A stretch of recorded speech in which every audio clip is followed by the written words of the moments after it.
G'day guys. So today we are in a Snowy River 21 foot or 20 foot possibly couples van.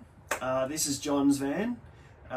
He came to us to work through the process of getting a system put into his van that would enable him to have a little bit more freedom off grid. So the brief to us was that he's about to retire, however still wants to continue working in short periods of time on the road when they do travel. Wants to be able to run things like toaster kettle, coffee machine, Starlink for when he's working, wants to be able to run the air conditioner, and just wanted a lot of freedom to be able to then do other things like recharging devices and you know, laptops and work and all the bits and pieces that you need for working on the road. So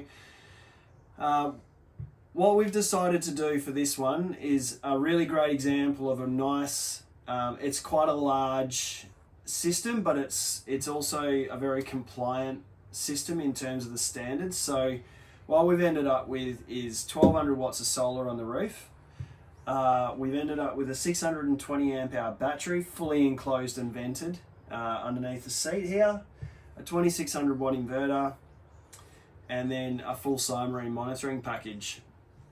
So we have gone about this in a way which has utilised the system as much as possible for what he had originally. So he does have a projector all-in-one unit that came with the van.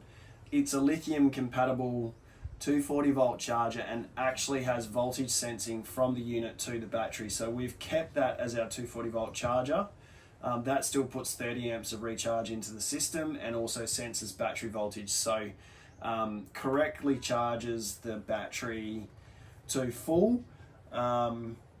So that was pretty important. It also kept everything in the overhead cupboard from the perspective of distribution for loads.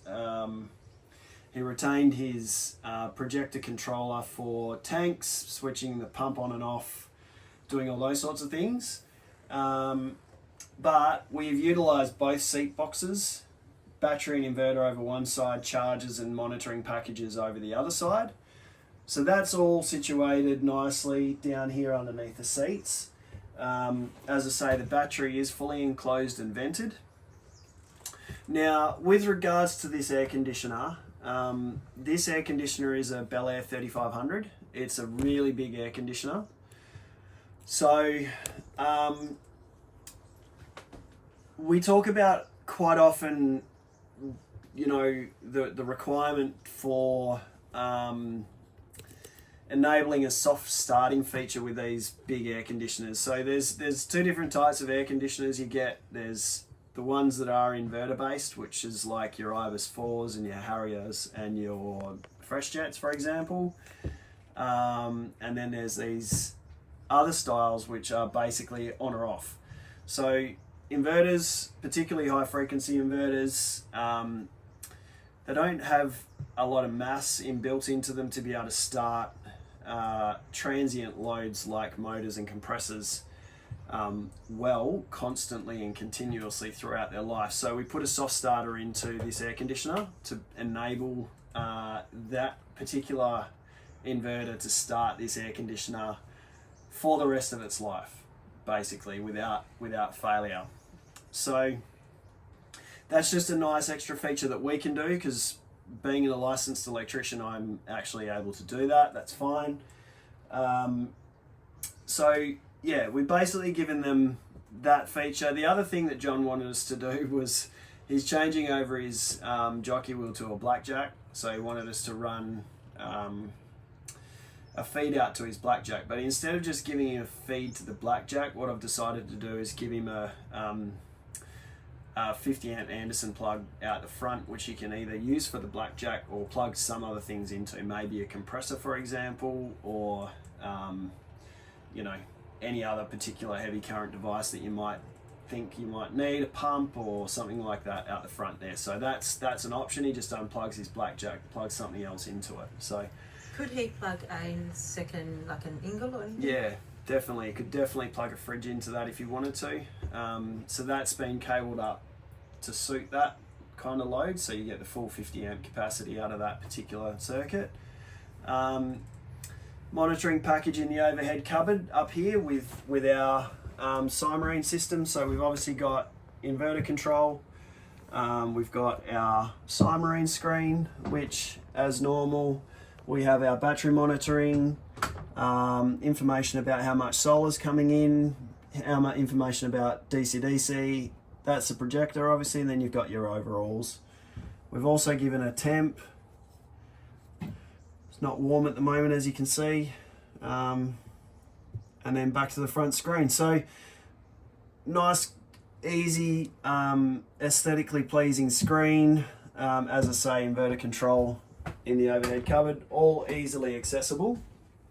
Now, as this is, these vans are more on-road, there's semi-off-road vans. This particular one came with a 3-way fridge. So we've set the system up so you can run the 3-way fridge on 240 from your inverter if you want to, and it's actually doing that at the moment. So we're running from the inverter at the moment. You can see the fridge over here is actually running. See here it's on 240. So you can actually do that with these 3-way fridges. Yes, they do consume a lot of energy while you're doing that. So obviously you need to make sure that you've got the appropriate sun coming in at the same time, or you're comfortable knowing that you're going to drive the next day for an extended period of time, or you know, you're going to replenish that energy somehow. So we do that. We also give the ability to run the hot water system if you want to. So you can use less gas. Once you get a system of this size put into your van, you know, you use less gas because you've got the energy available through electricity to be able to do that if you want to. So that's a nice big summary of this particular build.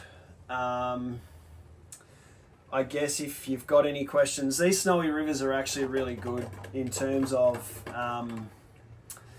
their composite structure. They're a composite panel and they are quite strong. So the roof is really easy and nice to work with. So you can put a lot of roof loading up there if you want to. This one has actually got extra space on the roof for more panels if that's something we decide to do down the track.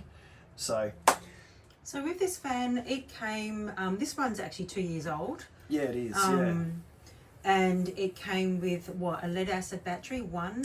Yeah, one single AGM, yeah. And a single 200 watt solar panel? It was actually smaller than that. It was like 160 watt, I think. Right. Yeah. So did you retain that or remove it? No, I removed that. Yeah. So we've got 2 strings of 3 200 watt panels, so 600 watt strings, 1200 watts in total. But yeah, I replaced that existing panel. It's just to maximize the roof space on this particular build. Sometimes we can work with the existing panels, but in this particular build we decided it would be better for the client to get rid of that panel. It wasn't as high quality as say the ones we put up there, so it's going to produce less. Don't like mixing and matching solar panels, so get rid of that panel, make them all match, end up with a much better result. Sure. And so do these clients have the opportunity to charge with portable panels if needed? Yeah, so the DC-DC charger is wired out to the side of the van for the solar regulator input, which you can plug up to 600 watts of panels into that as well. Okay, and that would be monitored through the advanced Cymarine screens? Yeah, so we can monitor that through a channel in the Cymarine as well, so we can see how much current's coming in through that if we need to.